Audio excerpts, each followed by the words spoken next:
तर आज आपण चटपटीत अशी कैरीची कँडी बनवणार आहोत। नमस्कार, मीनाज रेसिपीमध्ये आपल्या सर्वांचं अगदी मनापासून स्वागत आहे। तर आज आपण कँडी बनवणार आहोत। तर म्हटल्यानंतर मुलं माझे तर खूप खुश आहेत, त्यांना खूप ही कँडी आवडते। चला तर मग वेळ न घालवता कैरीची कँडी बनवायला सुरुवात करूया। आणि हो, तुम्ही जर आपल्या चॅनलवर नवीन असाल तर प्लीज आपल्या चॅनलला सबस्क्राईब करा आणि शेजारचं बेल आयकॉन बटन प्रेस करा। तर इथे सुरुवातीला मी अर्धा किलो कैरी घेतली आहे। ही कमी आंबट आहे, म्हणजे तोतापुरी कैरी आहे। हिला स्वच्छ धुवून घेतलं, नंतर हिची आपल्याला वरची साल काढून घ्यायची आहे। साल काढल्यानंतर आपल्याला कैरीच्या आतमधली जी कोई असते ना, ती निब्बर झालेली आहे, तर त्यामुळे आपण साईडचा जो गर आहे ना, तो सगळा चाकूने असा कट करून घ्यायचा आहे आणि त्याच्या अशा बारीक बारीक फोडी करून घ्यायच्या आहेत।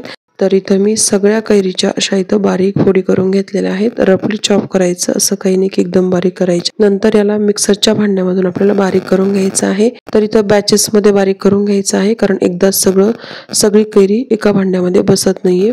तर इथं मी कैरी अर्धी घालून घेतली आहे। त्याच्यामध्ये अर्धा कप पुदिना घातला आहे, म्हणजेच पुदिन्याची पानं।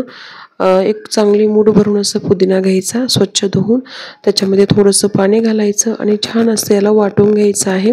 आणि सेकंड बॅच सुद्धा अशीच कैरी घालून थोडंसं पाणी घालून छान असं वाटून घ्यायचं आहे। कैरी वाटताना अगदी थोडंसंच पाणी घालायचं, जास्त पाणी घातल्यानंतर शिजवायला जास्त वेळ लागू शकतो। या दोन्हींना वाटल्यानंतर असं गाळणीमधून आपल्याला गाळून घ्यायचं आहे। सगळं हे मी इथं गाळून ज्या पॅन मध्ये मी इथं शिजवणार आहे त्याच पॅन मध्ये सगळं मिश्रण गाळून घेतलेलं आहे। वरचा चोथा टाकून द्यायचा।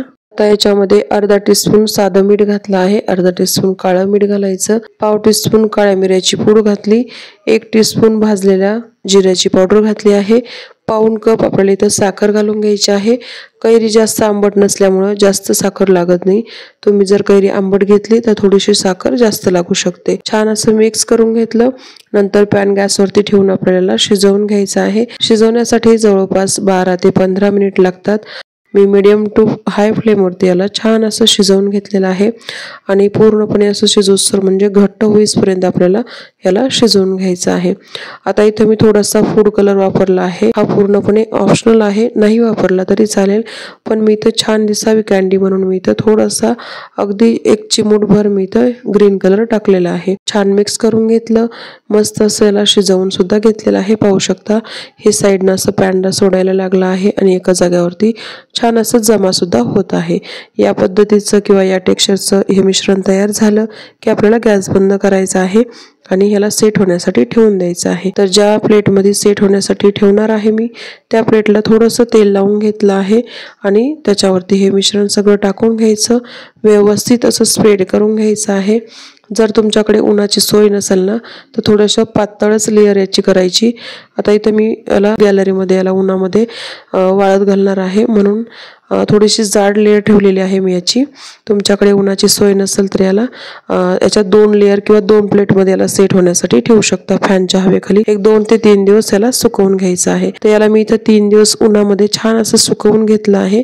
पाहू शकता सुकल्यानंतर छान असं झालेलं आहे, मस्त असं सुकलं आहे आणि ड्राय झालेला आहे। तर याला आता थोडंसं याच्या कडा मोकळ्या करून घ्यायच्या, नंतर याला काढून घ्यायचं आहे। तर इथे मी याला काढून घेतलं आहे, पण कट करतानाचा जो व्हिडिओ आहे ना, तो माझ्याकडून ऑन करायचा म्हणजे चालू करायचा राहून गेला, त्याबद्दल एक्स्ट्रीमली सॉरी। मुलं घरी आहेत, सुट्ट्या आहेत, मुलांना खूप मुलं परेशान करतात, त्यामुळे त्या गडबडीमध्ये मी विसरून गेले व्हिडिओ ऑन करायचा। कट करताना बाकी काहीच केलं नाही, फक्त कट केलेलं। तर तुम्ही तुमच्या आवडीप्रमाणे कँडी कट करून घ्या। इथं मी थोडीशी पावडर शुगर घेतली आहे, म्हणजे साखर मिक्सरमधून बारीक करून घेतली। त्याच्यामध्ये तुम्हाला जर हवं असेल तरच तुम्ही याला कोट करून घ्या, नसेल हवं तुम्हाला तर नाही कोट केलं तरी चाललं जातं। अशीच तुम्ही हवाबंद डब्यामध्ये भरून ठेवू शकता ही कँडी।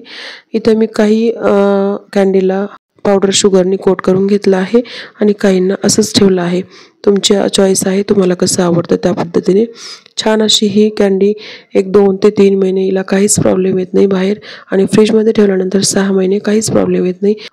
मस्त अशी आपली चटपटीत कँडी तयार झाली आहे। जेवणानंतर एक कँडी खायची, खूप छान लागते, नक्की ट्राय करा। तुम्हाला जर ही रेसिपी आवडली असेल तर लाईक करा, शेअर करा, सबस्क्राईब करा, शेजारचं बेल आयकॉन बटनही प्रेस करा। वेळात वेळ काढून रेसिपी पाहिल्याबद्दल धन्यवाद। भेटूया लवकर अशा एका नवीन रेसिपी सोबत। तोपर्यंत हेल्दी खा, हेल्दी रहा, बाय बाय।